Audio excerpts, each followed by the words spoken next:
been asking Surronster for a free Surron for the last 3 years. 3 whole years. Now, considering Surronster has been making Surron content for about 6 years, that means I've spent roughly half of the man's YouTube career politely begging him for an electric motorcycle. Every upload, nice bike bro. Every Instagram post, looks sick mate. Every opportunity, so about that free Surron. And today, he ignored me for probably the 1000th time. Honestly, I respect the commitment. So before someone starts typing in the comments, no bro, Surronster didn't finally cave in. This package didn't come from him. Although, if you're watching this somehow, Surronster, hi bro, I'm still available. I don't even need like a brand new one or nothing. If you've got one of them that's been crashed into a hedge, submerged in a river, chewed by a badger, I'll take it bro. This package actually came from something much more realistic. Spare change. If you've watched the previous episodes, you know exactly how we managed to buy an electric motorcycle with basically no money. Not because we're rich, definitely not because we're smart, mainly because we are stubborn. And that little adventure left us just enough money to start building something I've wanted to build for years. Not just another electric dirt bike, not another stealth bomber clone, but something that confuses people every time they see it. Half Surron, half motorcycle, built almost entirely from the hustle, and somehow road legal. Now, if you've never seen the first episode, don't worry, I'll catch you up. We started with almost nothing, found bargains, flipped parts, made a few questionable financial decisions, and slowly collected enough components to make this project possible. If you haven't watched that video yet, definitely check it out after this one because it explains where most of these parts magically appear from. Otherwise, you'll think I've got some secret money tree growing in my garden. I wish. Now here's something I've realized over the years. Everybody wants that finished bike. Nobody wants to build. People see polished YouTube thumbnails and assume everything just arrives overnight. Bro, this frame spent 57 days traveling across the ocean. 57. I've seen people start relationships, break up, get back together, and split up again quicker than this parcel arrived. Amazon has absolutely destroyed our patience. You order something at 9 in the morning, and if it isn't at your doorstep by dinner, bro, you're refreshing your tracking number like it's a stock market investment. Meanwhile, Alibaba is just sat there like, relax bro, I'll see you in 2 months, yeah? Free shipping though, can't complain. Well, I probably will, but I chose it. Today's episode is where this project actually begins. This giant cardboard contains the foundation of everything. The chassis, the skeleton, the bit that turns a pile of random motorcycle parts into something that might actually ride down the road without immediately becoming a viral dashcam clip. Or at least that's the plan, because trust me, there are already a few things about this frame that have me slightly worried. Let's finally see what 60 days of patience looks like. Not gonna lie, that's actually better than I expected. Inside, we've got a swing arm, mainframe, controller cover, and the thing that instantly caught my attention, a VIN number. Yep, VIN. Now this little number right here, I'm not gonna actually show it because it's my eyes only and like the law and all that. Anyway, this little number right here, bro, is stamped into the metal, probably looks boring and all that. Most people wouldn't even notice it, but this tiny row of numbers could literally be the difference between legally riding this bike or having an awkward roadside conversation with the officer who's actually asking questions you are not prepared to answer. I spent weeks finding a frame supplier that was willing to stamp the VIN numbers for me, and here's the interesting part. Not every VIN number is equal. There's a reason this one matters. And there's a reason random numbers punched into a frame with a £10 stamp kit won't magically make your bike roll legal. I'll explain that in another video because honestly, that subject deserves an entire guide on its own. There's a lot of misinformation floating around online. People think adding mirrors, indicators, and a number plate suddenly turns an electric bike into a road legal motorcycle. I wish it was that that simple. Trust me, it's not. If you would like me to make a complete UK road legal electric motorcycle guide from VIN numbers to MSVA registration, MOT requirements, insurance, DVLA paperwork, lights, mirrors, mudguards, everything, let me know by smashing the like button, because there's enough information for a full series. Anyway, back to today's mission. We finally got ourselves the bones of this build. Only one little damn problem, bro. It's boring. It looks like every other white stealth bomber frame on Alibaba. Not personality, no soul, no questionable fashion choices. You know them ones. That needs fixing right now. Out comes my £4 or my $5 roll of chrome purple vinyl.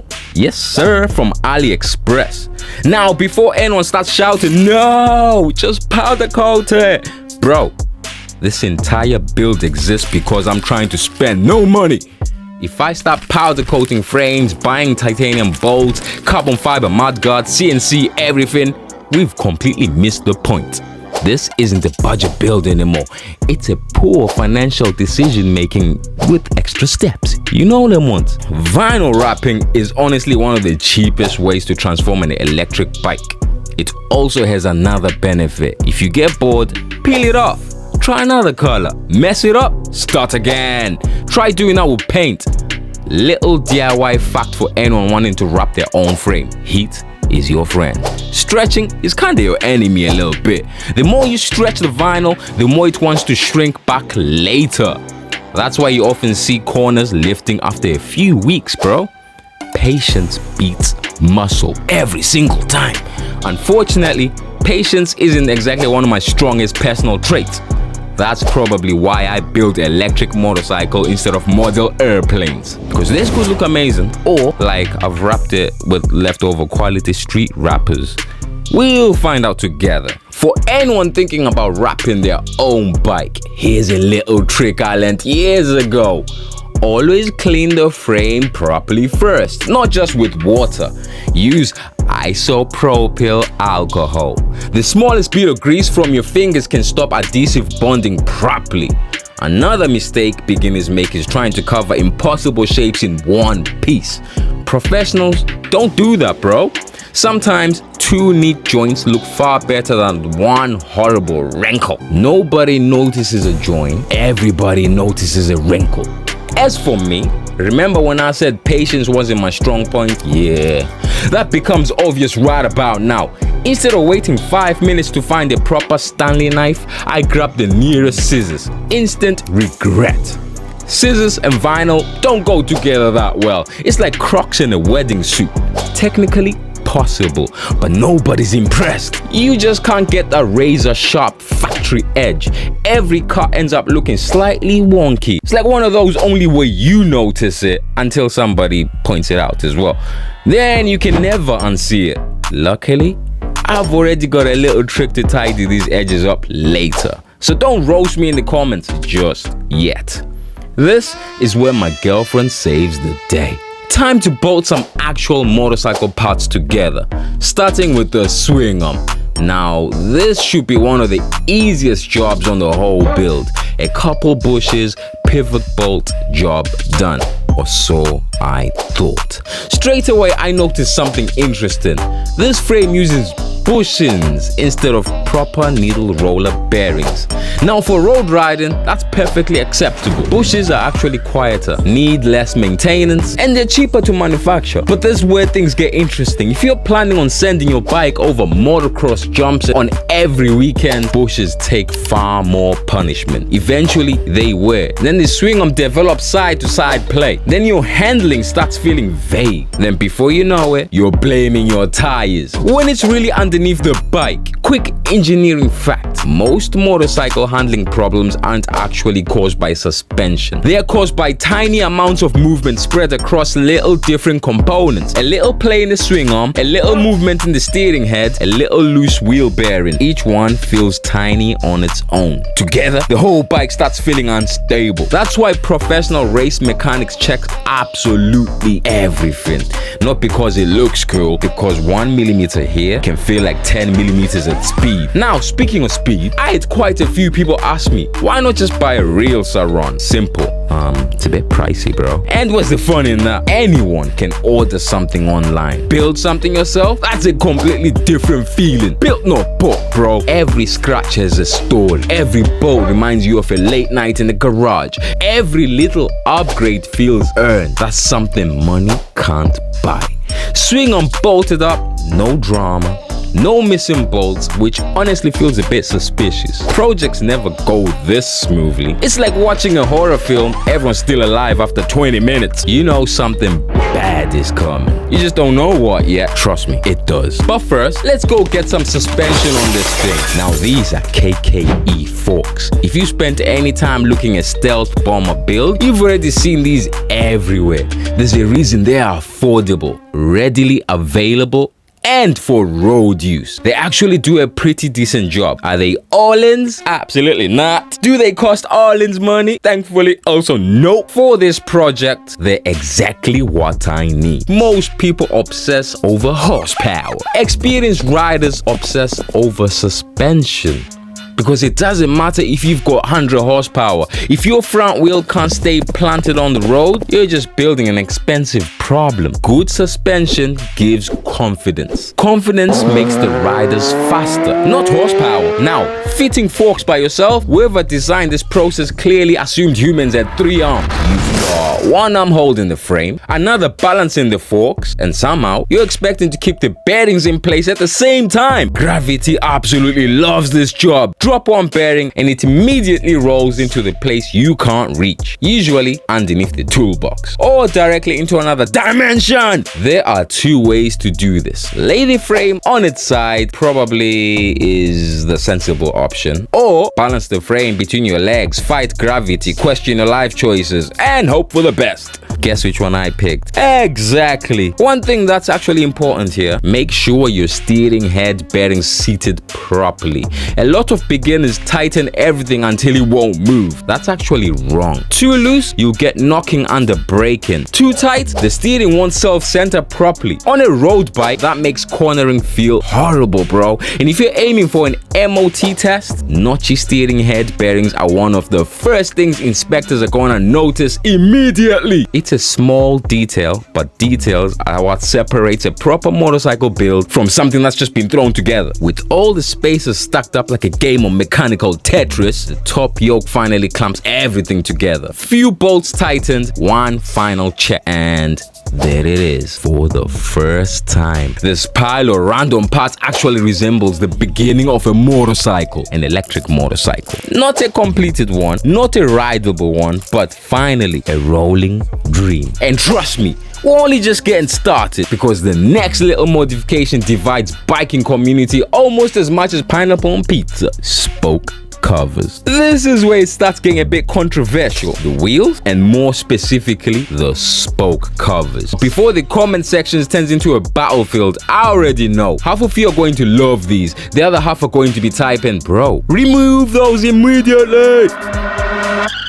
And honestly, I get both sides. For me, I like them, bro. A lot of electric builds can start looking very similar. Black frame, black wheels, black motor, black everything. And suddenly, every bike looks like it came from the same factory, which technically most of them did. These little spoke covers are a cheap way to add personality. And remember, this entire build is about creating something unique without spending a fortune. There's actually a reason some riders don't like spoke covers, and it's not just because they think they look like handlebar tassels from the 1980s BMX, although the comparison makes me laugh a little bit. The argument is that they can trap moisture against the spokes. Over time, especially if you ride through rain, mud, and salty winter roads, the moisture can contribute to corrosion. And spokes are actually more important than most people realize. They're not just a decoration piece holding your tire in place, they are under constant tension. A wheel works because every spoke is pulling evenly. If one starts losing tension, the whole wheel can slowly become weaker. A properly built motorcycle wheel is actually a pretty impressive bit of engineering. You've got dozens of individual spokes all working together. They're not supporting the bike by compression, they're holding everything together through tension. It's basically a giant metal balancing act, which is why professional wheel builders spend so much time checking the spoke tension, not just tightening everything as much as possible, because over tightening spokes spokes can be just as bad as loose spokes. Too much tension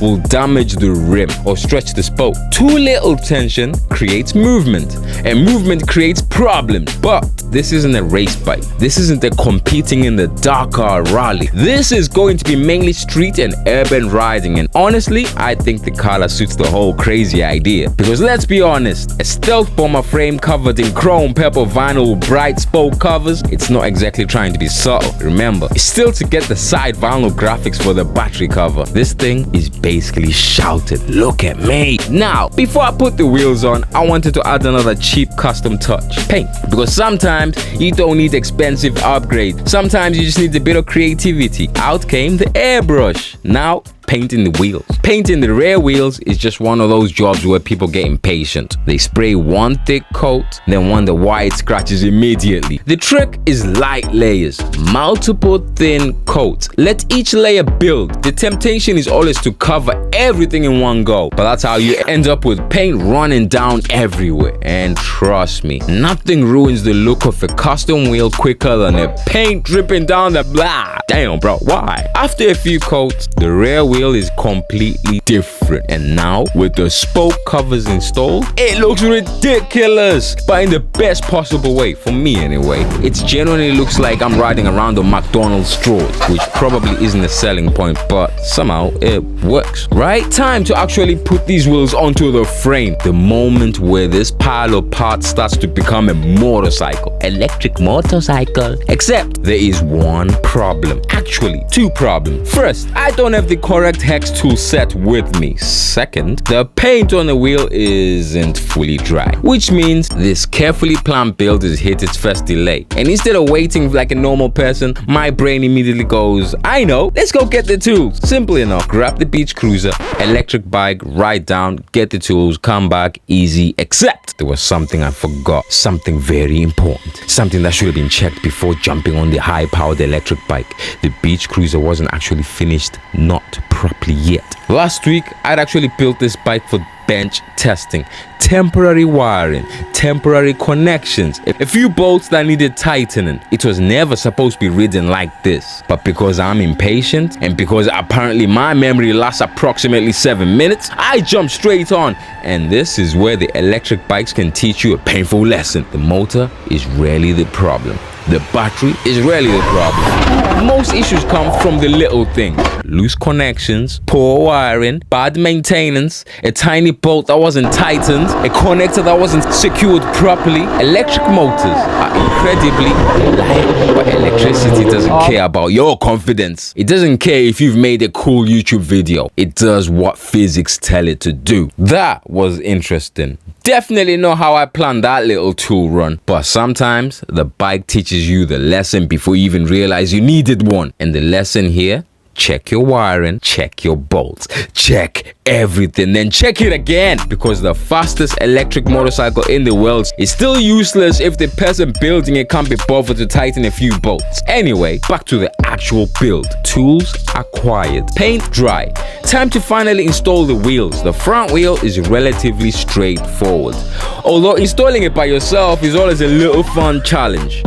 One hand holding the wheel, one hand trying to line up the axle, trying not to drop everything while gravity is doing everything possible to ruin your day. It's basically mechanical Jenga, except if you lose, you drop a wheel on your foot. Using the rubber mallet, I carefully tap the axle into position. A few brand new hex bolts tightened everything down, and suddenly we have a front wheel, which means this thing is officially starting to look like something. Now, the rear wheel, that's a whole different story.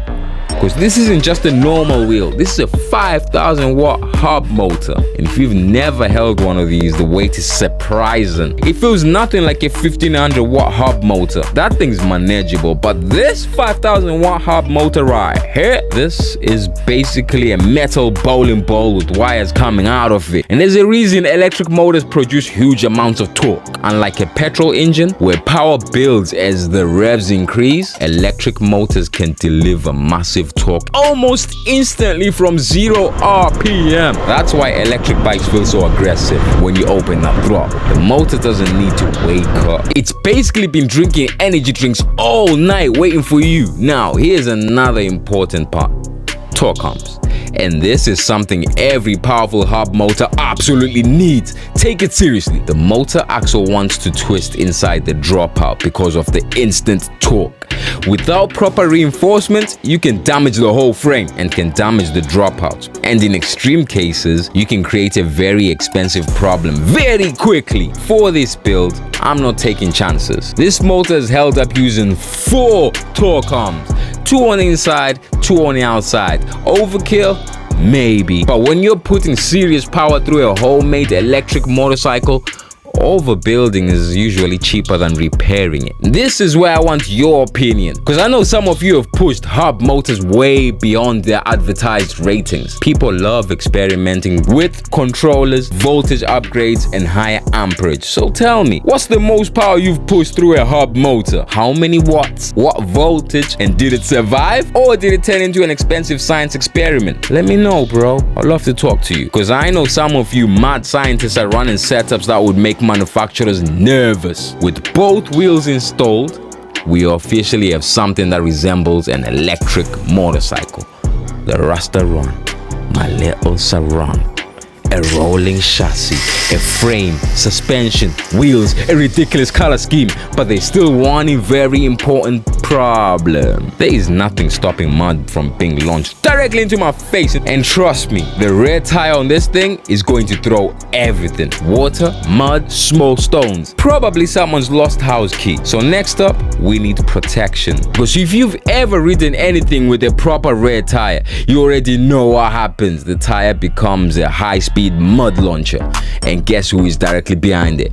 Me. This is one of them parts that people overlook. But if you're building something that you actually want to use on the road, mud guards aren't just cosmetic, you know? They serve a real purpose. They protect you, they protect your bike, and depending on your country's regulations, they can also be part of what makes a vehicle acceptable for road use. Something I've been trying to improve since the beginning of this project, and slowly, this bike is starting to have a theme.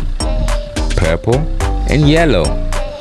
And yeah, you know, a bit ridiculous, a bit aggressive, a bit questionable. Basically exactly what I wanted. At this point, standing back and looking at it, I can't lie, I'm impressed. Because a few weeks ago, this was just an idea, a crazy thought. Can I build an electric motorcycle and make it road legal afterwards from random parts and almost no money? And now there's an actual machine, a project machine sitting in front of me. Not finished, not ready, but real. However, before anyone gets too excited, this bike is still missing some very important pieces. The big one, the expensive one. The one that decides whether this project actually lives or dies or goes slow or fast or what. The battery. Because everything else on this build is being quite creative. Saving money, finding deals, making things work. But batteries, you can burn your whole house down with them things, bro. That's where electric motorcycle builds get serious. A lot of people focus on the motor. They see 5,000, 8,000, 12,000 watts and they think that's power. But the battery is the heart of the whole system. The battery decides how much power the controller can actually deliver, how far you can ride, how much weight you are carrying, how reliable the bike will actually be, and how much money disappears from your bank account. A cheap battery can completely ruin an expensive build. You can have the best motor, the best suspension, and the coolest frame. But if the battery can't supply the current, the bike won't perform. Electric motors are only as good as the energy feeding them. For this build, we're going big. The plan is a 72-volt battery, 200 amps, and this is where things start getting interesting, because the 72-volt setup isn't just about saying, look at me, I've got more volts. The voltage affects speed potential. The controller affects currents. The motor affects how efficiently that power becomes the movement. Everything has to work together. It's like building a team. A World Cup football striker wouldn't matter if nobody can pass them the ball. Rooting for England, by the way. And this is where the building a Surron with no money challenge gets difficult, because I've managed to hustle my way into the frame, the wheels, the suspension, the small parts. But the battery and the controller, that's the big one. So the next episode is going to be a bit different, because instead of just building, we're going to have to make some money. I have to show you how to make some money, bro. And I'm going to show you exactly how I plan on funding the most expensive part of this build. Because if you're watching this thinking, I want to build an electric motorcycle, but I don't have thousands of pounds or dollars sitting around, this series is about proving you can start somewhere. You don't need everything on one day. You need a plan, you need patience, and you need to be willing to put the work in. Right now, the Rasta is sitting here. A chrome purple stealth bomber frame, my little Surron, bro. KKE suspension, a 5,000 watt hub motor waiting for more power, a ridiculous color scheme, and a dream of becoming a fully road legal electric motorcycle. But it's not there yet, not even close. We still need a 72 volt battery, a suitable controller, brakes, lighting, indicators, a speedometer, MOT registration day, the road legal testing process, and all of them things, and probably about 100 things I ain't even remembered yet, because that's the reality of building something from scratch. The finished bike is the easy part to imagine. The journey is where the story happens. So if you want to see whether this thing actually becomes a road legal, usable electric motorcycle faster than a Surron, subscribe, like, and all of that, yeah.